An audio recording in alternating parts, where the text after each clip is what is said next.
Hello, Pauper fans. This is Mathonical, and this is the long-awaited, much-requested video series of the Rally Gone deck that I have won a few Pauper tournaments, Pauper Challenge tournaments with in the past. I think a lot of people want to know the secret of how I do it. I don't really have a secret in particular, other than this deck has very polarizing matchups. It has a bunch of matchups which are nearly guaranteed to win. Stompy, I've only lost once to Affinity over 20 games or so, or 20 matches.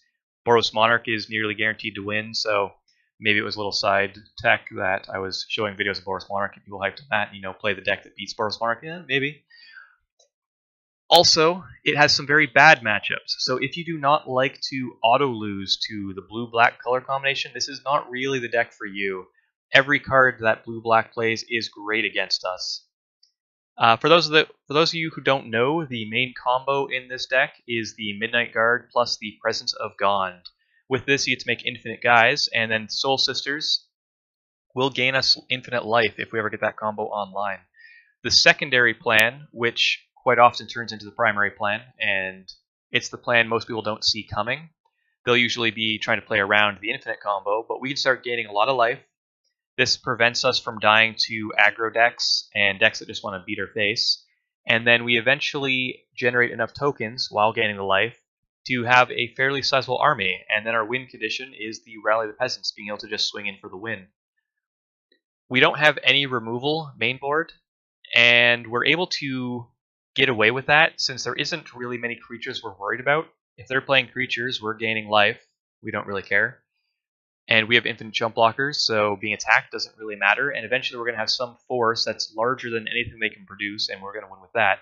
So we want protection effects to protect our combo, our life gain, our Midnight Guards, that kind of thing. Benevolent Bodyguard does a good job of that. And then my favorite version of doing this is the Standardbearer.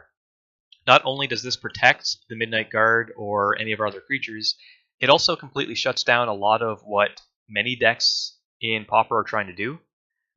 Combo decks that rely on Temur Battle Rage, Standardbearer stops that. Stompy trying to make their guys really big with Rancors and Hunger the Howlpacks, or trying to stop us with Vines, stops that too. I could probably go on for a very large list, but I think I'll let you discover for yourself all the uses of Standardbearer. It is incredible in this format. Being able to play it main board gives us a lot of wins if we can just get it down on turn 2 or 3.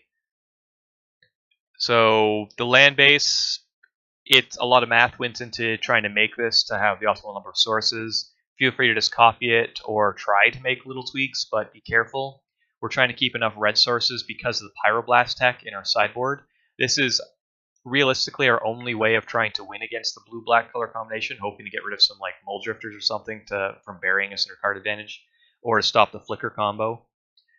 So if you don't have the budget for Pyroblasts, you can actually cut down on some of the red sources, and that is perfectly reasonable. It allows you to have more untapped lands to get more turn 1 plays. People might find the Fairy Macabre a little bit odd in the sideboard. Basically, you can either play this or Relics of Progenitus. It depends if you're playing against more of the Delve decks or more Flicker-based decks. Fairy Macabre is basically our way of exiling Flicker, Ghostly Flicker, at instant speed without it being counterable. The reason we want this is a lot of those decks, it turns into kind of a time race.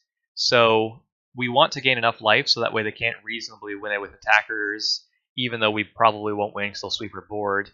But the way they win is just kind of going infinite with their Ghostly Flickers turn after turn. So just being able to shut down both of their Ghostly Flickers from any kind of Tron build or blue-black Flicker build, that is our way of trying to win that. All the enchantment removal may seem a little excessive, but this is how we beat Affinity. They play a lot of big guys, and we can't afford to chump block every single turn, especially if they get in a toggle online. Being able to trample over our guys using the Temur Battle Rage, we want to just be able to remove that threat entirely from the board. Spider Silk Armor is fairly self-explanatory. We want to protect ourselves from Electrickeries, and it's amazing against Delver and Boros Monarch. Hollow, this is a card I've been trying out. It's really good against any kind of burn decks or decks that run Electricity. And that is essentially the deck. Hopefully you'll get a lot of tips on how to play it and sequencing along the way during the series. I did try to focus on a lot of that because I know this is a much more difficult deck to play than Boros Monarch. So let me know in the comment section along the way if you have any questions or feel like you need a bit more clarification on anything.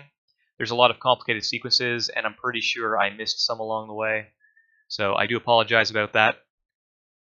And yeah, I guess I will let you guys get to watching the series. I hope you enjoy it, and I will see you there.